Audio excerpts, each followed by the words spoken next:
From Colorado State University, this is the Emmy Award-winning Campus Television.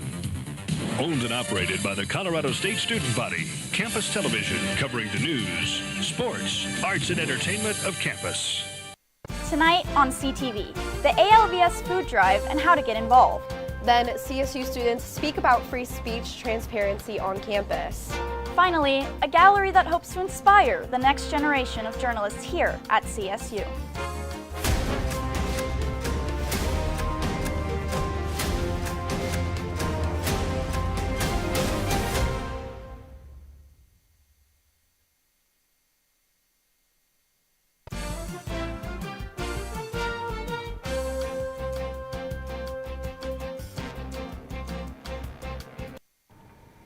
Good evening, Rams. I'm Noelle Zellmann. And I'm Madison Szpunar.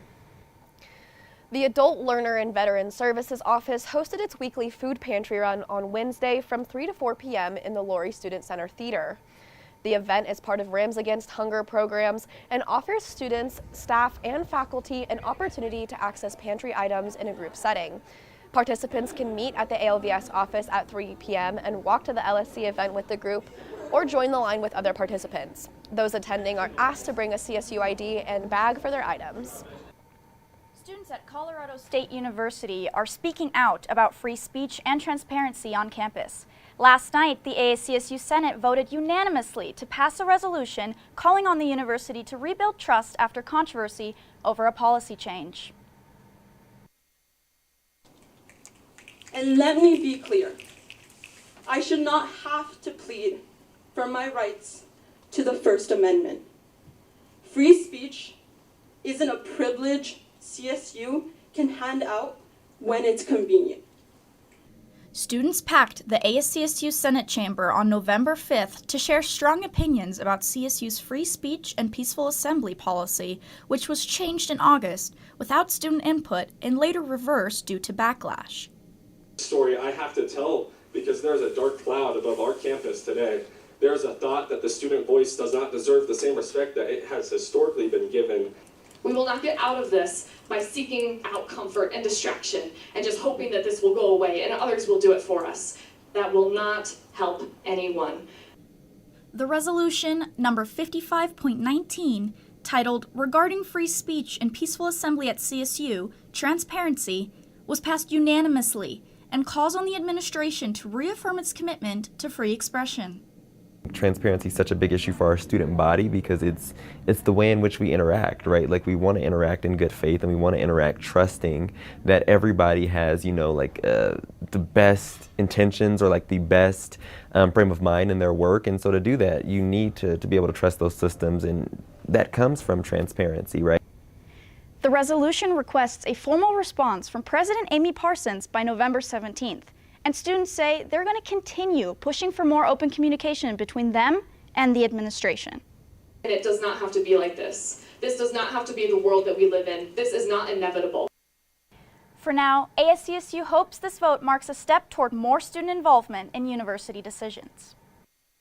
November is Native American Heritage Month, dedicated to recognizing the history and culture of Indigenous people across the U.S. On-campus communities here at CSU plan on hosting events such as Indigenous cooking classes, powwow dance events, and the annual 14th Harvest Dinner.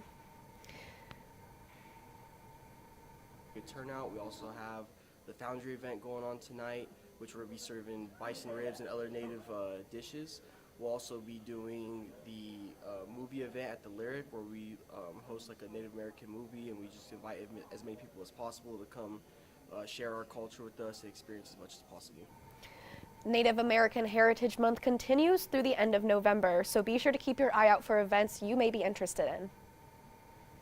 Don't go anywhere. We've got more news coming up after the break. We'll take a look at new composting plans for Fort Collins. Yo, Scott. Hey. I'm heading out, man. You want to ride? No, I got my car, but I actually really need to go to the bathroom. Oh, you know what? I was just in there. The line is like 10 people long. You know, I think I'll just...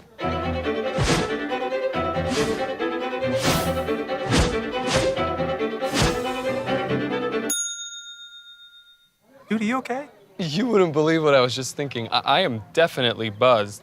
Yeah. I think I will take this, and I will take that ride home. Smart man. Did you see how that dog was looking at me?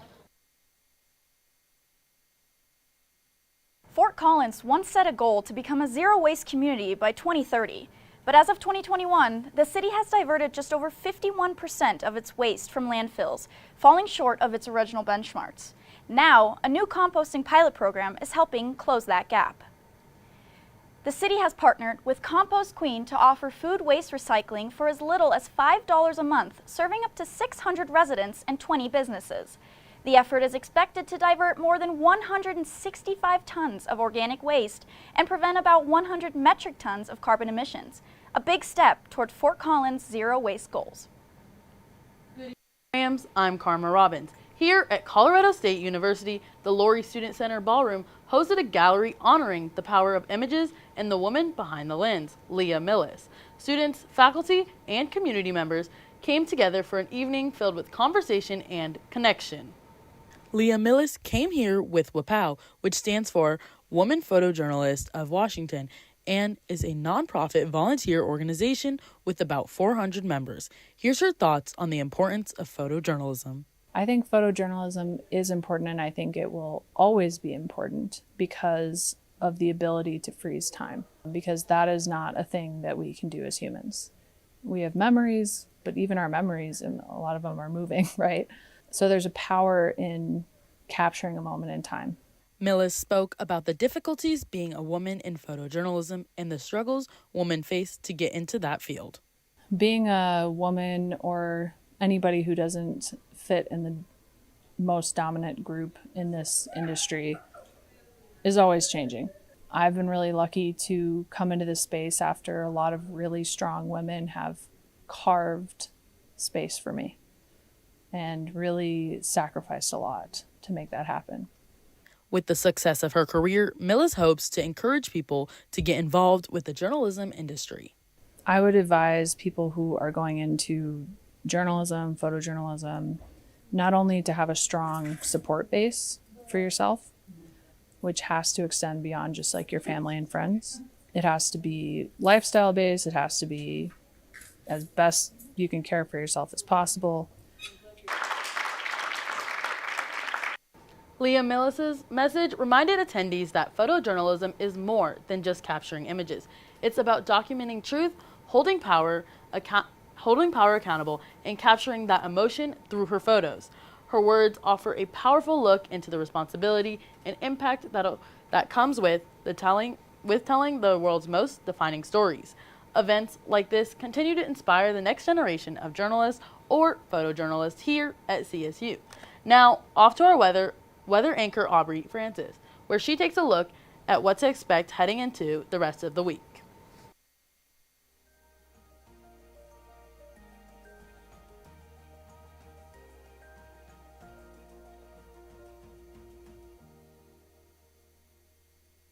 Thanks, Karma. I'm Aubrey Francis, your weather anchor. Let's take a look at the current conditions. Right now it is clear at 52 degrees. The sun set this evening at 4:50 p.m. and humidity is at 35% with wind speeds at 16 miles per hour headed northwest.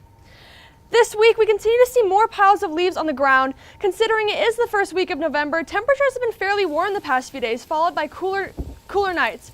However, we are definitely feeling the strength and speed of those winter winds throughout the day, so try to watch out for those gusts unless you're hoping for a trip to Oz. As we move down the I-25 corridor looking at our overnight lows, we're looking at the 30s and 40s with Colorado Springs at 36 degrees. And moving over to our eastern plains, dropping a little bit into the 20s with Alignment at 27 degrees and Burlington at 37 degrees. Finally, over here at our western slopes, we're dropping even more to the 17s with Gunnison at 17 degrees and Vail at 27 degrees.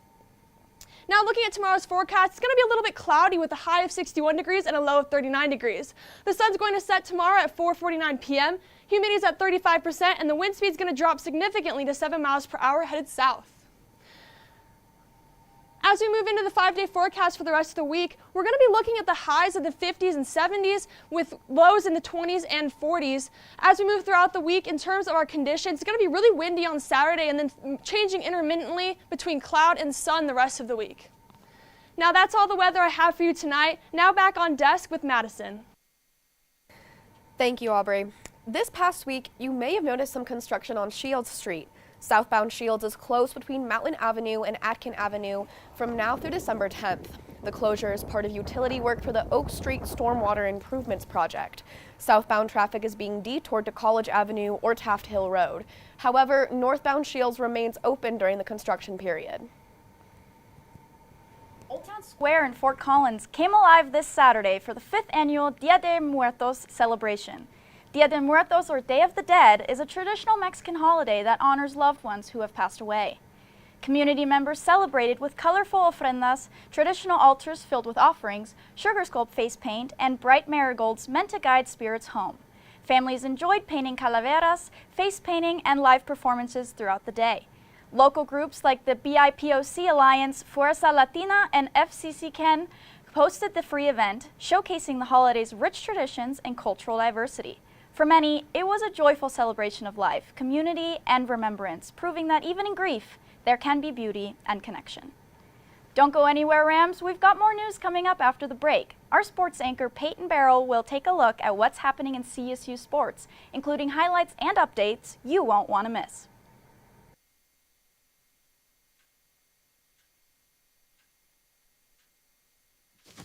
Awkward.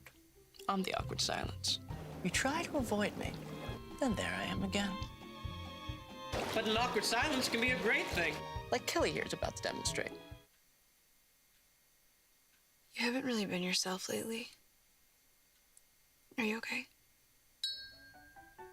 Find out how you can help a friend with their mental health at seizetheawkward.org. Welcome back from the break, Ram fans. I'm your sports anchor, Payton Barill, and I have good news because basketball season has officially began. On Monday night at Moby Arena, the Rams hosted Incarnate Ward for their first regular season game and did not disappoint. Tipping off, the energy in Moby was high, and the Rams were able to feed off it right away. The starting lineup featured Brandon Rechsteiner, Josh Pasquarelli, Yevon Muniz, Kerry Booth, and returner from last season, Kyle Jorgensen. The five managed to score on the Rams' first 4 possessions to set the tone early for the rest of the game.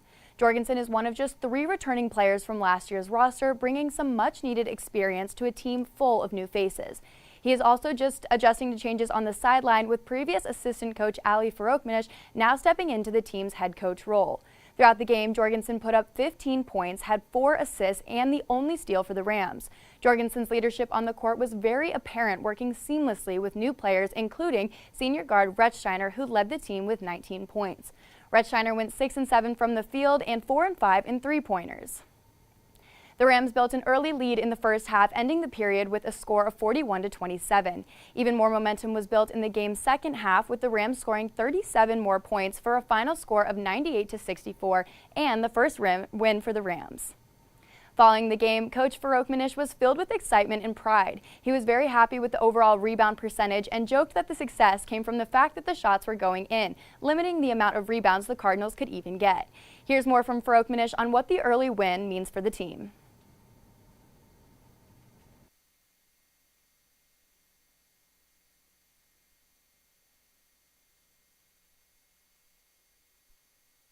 Sunday at Moby Arena. You can tune in on the Mountain West Network or listen on K99.1 FM.